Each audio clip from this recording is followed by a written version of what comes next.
tal? Muy buenas noches. Pues aquí estamos nuevamente con ustedes en su programa Entre Abogados. Y bueno, habíamos dejado un compromiso por ahí pendiente y qué bueno que está aquí la juez segundo de primera instancia, la licenciada Ariadna Burto, que está con nosotros porque le invitamos para que pudiéramos continuar con el tema que tocó en la entrevista anterior y que es de mucho interés de ustedes. De acuerdo a los comentarios, a los mensajes que hemos recibido, es muy preocupante ese tema de los conflictos que se presentan con los bancos. Licenciada, muchas gracias. Gracias por cumplir con este compromiso. Gracias por darnos la oportunidad de continuar con este tema que ya habíamos tocado un poquito la entrevista anterior y que hoy, bueno, gracias a su disposición, gracias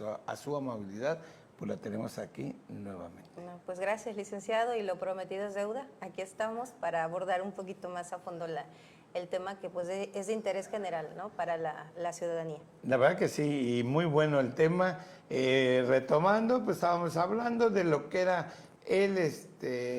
los conflictos que se nos presentan como usuarios de la banca, ¿no? Llámese el banco que sea, y qué bueno que de repente con esto de las nuevas tecnologías, pues tenemos un dinero en nuestra cuenta bancaria y al día siguiente, a los 2 días, pues resulta que queremos retirar y ya no tenemos dinero, ¿sí? Y bueno, eso es lo que estábamos platicando y nos decía que ya hay bastante incidencia en este tema aquí en Poza Rica, que por lo que yo siento no era muy explorado, ¿no? Va en aumento. ¿Va en aumento? Va en aumento, incluso pues ya se han dictado varias sentencias en el sentido de condenar al banco. Okay. Aquí la acción que se tiene que incoar en la demanda es la nulidad de esos cargos, okay, y como consecuencia la cancelación de ellos. También es importante recalcar que se debe demandar los intereses moratorios y ordinarios desde el momento en que se suscitó. Bueno, en caso de proceder la acción, se debe condenar también a esos intereses moratorios, okay, y ya hay criterio de la Suprema Corte en la cual pues enuncia que esos cargos esos intereses moratorios deberán cuantificarse, calcularse desde el momento de la operación que se está anulando. Fíjese que ahorita acaba de decir algo que era una de nuestras dudas. ¿Qué tanto avance hay de criterios de la Corte? Ya la Corte se ha pronunciado mucho o poco en el tema. ¿Qué me puede decir de eso? Sí, como decíamos en el anterior programa, lamentablemente van a aumento estos fraudes. Entonces ya también lo que es la Suprema Corte ha emitido criterios, los colegiados, la propia Suprema, jurisprudencias en las cuales las transferencias electrónicas deben estar protegidas. Los bancos ocupan grados de autenticación, que son 4. Ellos clasifican esos grados de esas autenticaciones desde lo que es, por ejemplo, el chip de su tarjeta, okay, su contraseña, su usuario, y llegan al último grado, en el cual es un token. El token puede ser aleatorio, más bien es aleatorio, pero puede ser hecho por un solo clic en la banca o por un dispositivo móvil, que en algunos casos, no sé si lo conozca, es un dispositivo pequeño, token, ¿no? Sí. Ajá, y ese lo va haciendo aleatoriamente. Entonces, el banco, cuando se trata de defender y decir, no, tú sí fuiste quien hizo esos cargos, porque no hay otra persona que conozca tus cuentas y contraseñas, ¿no? Entonces, la Suprema Corte ya se pronunció al respecto, diciendo que el banco debe cumplir con todas esas obligaciones que le impone la Comisión Nacional Bancaria en sus disposiciones de carácter general. Y de alguna manera lo enuncié la vez pasada, que son los mensajes de texto, el guardar las bitácoras, el log de operaciones, el poder como prueba una pericial en informática. Y incluso se ha llegado a pronunciar, hay un asunto en el cual el GPS es muy importante, porque cuando el banco nos ofrece un log de operaciones donde dice, por ejemplo, que a partir del 2018, es importante señalarlo, está impuesta la obligación a los bancos que haya geolocalización en los dispositivos donde se va a hacer efectiva la operación bancaria. ¿Qué quiere decir? Que cuando usted hace una transferencia, va a decir, de acuerdo a la latitud y a la altitud, en dónde está ubicado usted en ese momento.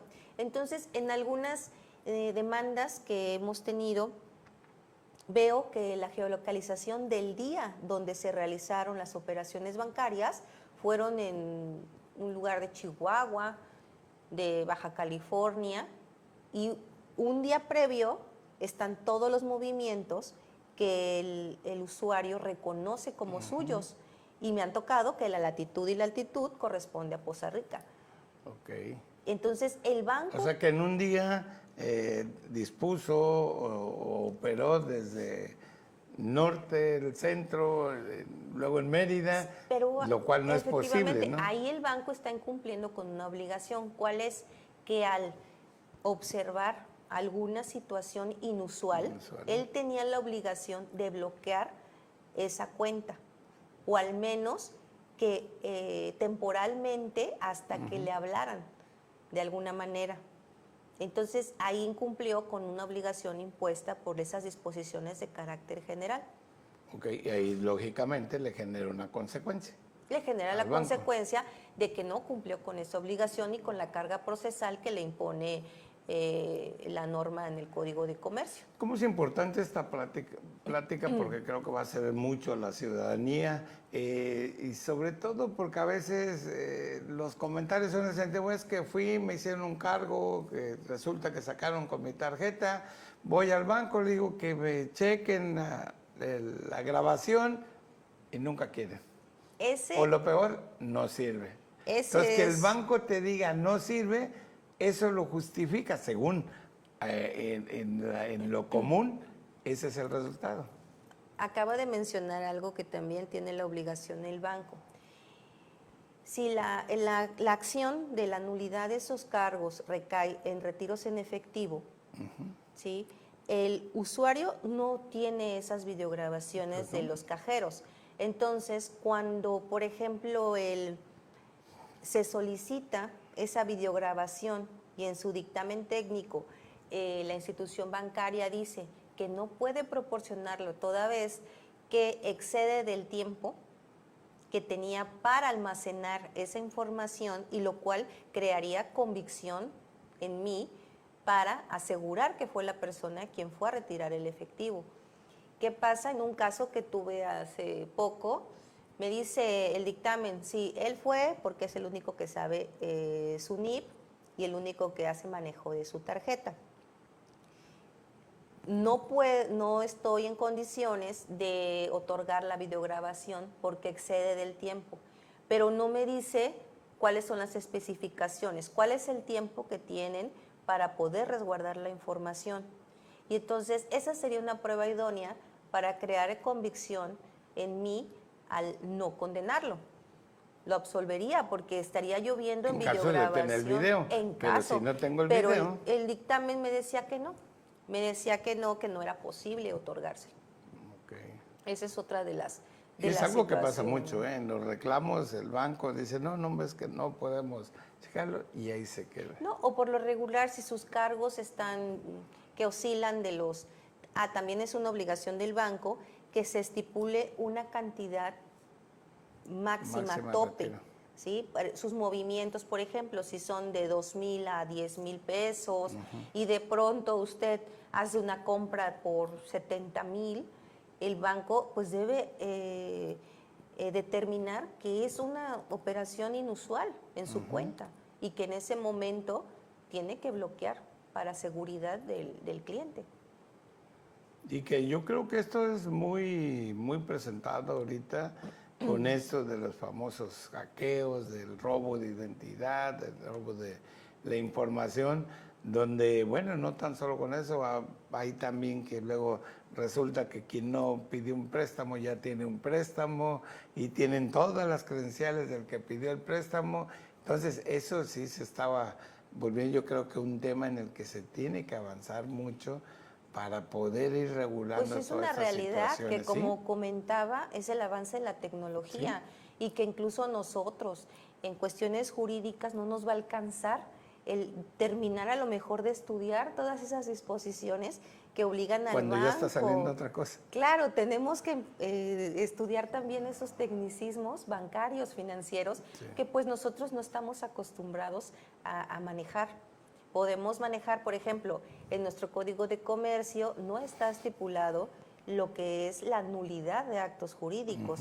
Entonces, en suplencia, de manera supletoria, aplicamos lo que es el Código Federal de Procedimientos y ahí sí están todas las normas relativas a lo que es la nulidad de actos jurídicos. La acción de este tipo de operaciones, más bien esta acción de nulidad de operaciones bancarias, tiene que estudiarse 3 elementos.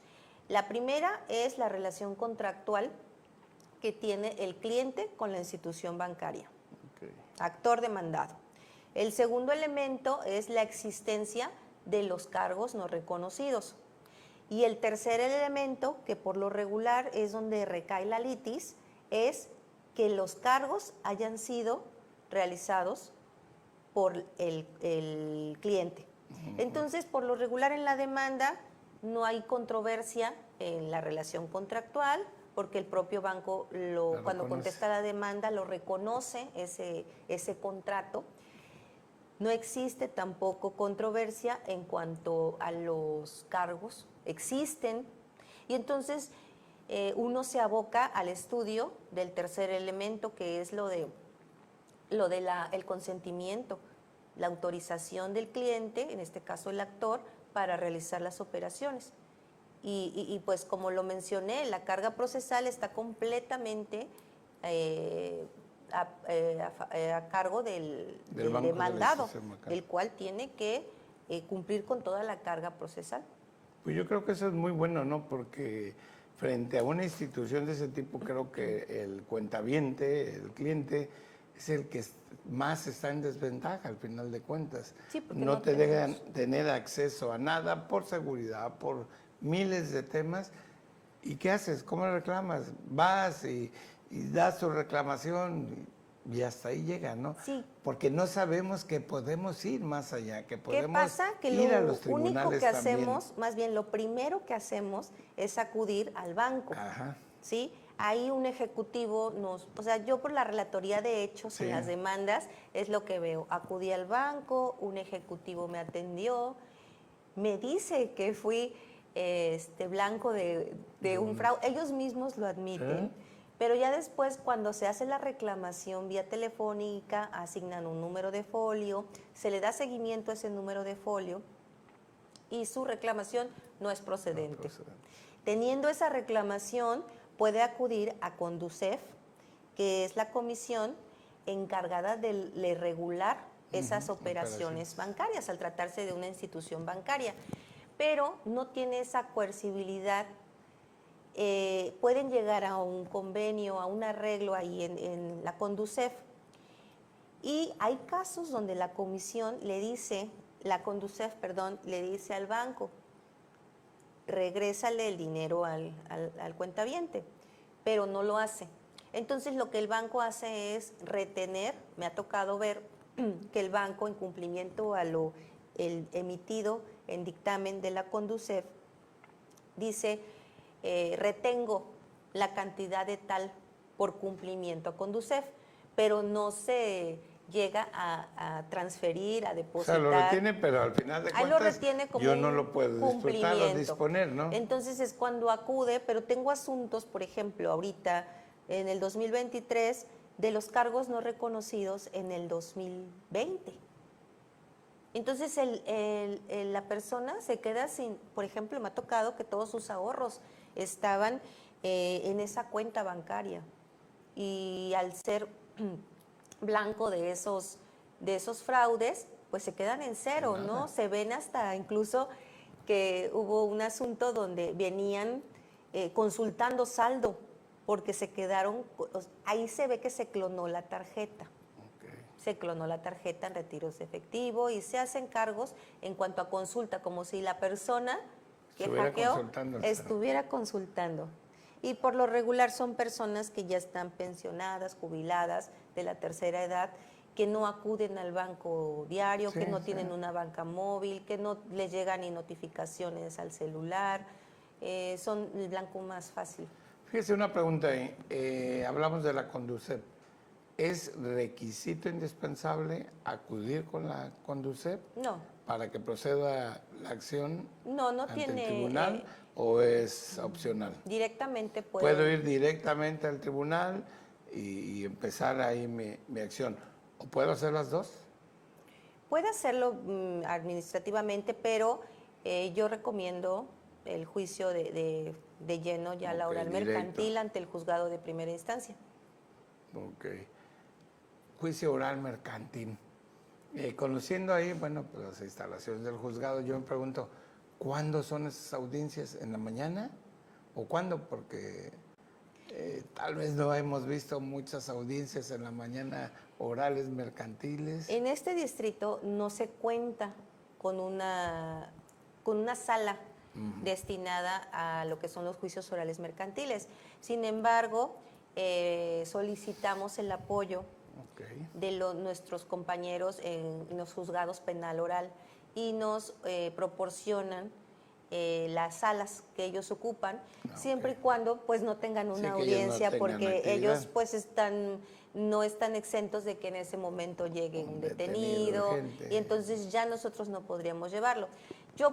Ahí cada uno de nosotros tenemos una forma de trabajar. En este distrito también hay un compañero que se quedó con asuntos civiles hasta su conclusión. Sí. Tengo entendido que fue a partir de septiembre, octubre, en los cuales ya es especializado en materia familiar, pero se quedó con los asuntos, así como lo determinó el Consejo de la Judicatura, hasta su conclusión. Él y yo también las llevo a veces en mi propio privado, con el apoyo de las cámaras del personal de informática que están en los juzgados penales orales. ¿Y ahí desarrollan la audiencia? Ahí desarrollan. ¿En las mañanas? Yo los desarrollo en la tarde, por lo regular, pues por el trabajo que se suscita, el trámite en los juzgados, y las llevo 3 de la tarde, 4. Y cuando son audiencias, por ejemplo, de lectura de sentencia, donde son más rápidas, donde solamente se exponen las justificaciones de hecho y derecho y lo que a mí me llegó a resolver de esa manera y dar una lectura integral a los resolutivos de mi sentencia. Son rápidas, a veces no va ni el demandado. Si no va ninguno de los dos, nada más lo que hago es aperturar la grabación y certificar que no es, el secretario de acuerdo certifica que no están las partes y el Código de Comercio me dice que no necesito exponer esos fundamentos de hecho y de derecho. En virtud de la inasistencia. Nada más dejo a disposición de las partes la sentencia de manera escrita en el juzgado. ¿Cuánto dura una audiencia? Normalmente, promedio, ¿son largas, cortas? Es dependiendo de las pruebas que ofrecen las partes. Incluso en la audiencia preliminar nos podemos llevar un poquito más porque se hace la depuración del procedimiento e incluso las partes pueden llegar a un arreglo, ¿no? A algo que dirima ya el conflicto para ya en ese momento valorarlo y se elevaría cosa juzgada, como una sentencia que... ¿Pero qué andaríamos a hacer? ¿1 hora, 2 horas? Lógicamente, de acuerdo a la carga probatoria. De acuerdo, a la carga probatoria, pero sí va de 40 a 60 minutos. Pues la verdad que sí es muy atractivo. Y dice, ¿como cuántos asuntos llevaremos en Poza Rica, en el distrito de Poza Rica? Actualmente, de ese tipo. De ese tipo, yo creo que va en aumento, pero ya ahorita tenemos, yo creo que radicadas más de 50, 60. O sea, ya hay...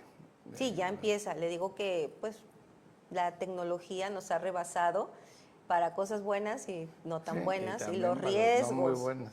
y los riesgos que conlleva. Y yo creo que aquí lo importante, por eso yo sí traía mucho en mente hacerle la pregunta del tema, porque hay mucho desconocimiento por parte del usuario, por parte de los clientes de los bancos, pues a veces muchos, o sea, la buena fe de las personas es muy amplia, muy grande, que le dicen no procede y no procede y ya lo dan por hecho como que si fuera la última palabra y lo más que llegan a ir es a la Conducef y ahí se queda, al final de cuentas no hubo una satisfacción 100% y ya piensan que no hay nada que hacer. Qué bueno que está aquí, qué bueno que ustedes se escuchan, que sí hay manera de obligar al banco, de demandar al banco para reclamar esos cargos no reconocidos y lógicamente cumpliendo todos los requisitos de procedibilidad que tenemos que hacer, pero sí hay opciones, ¿eh?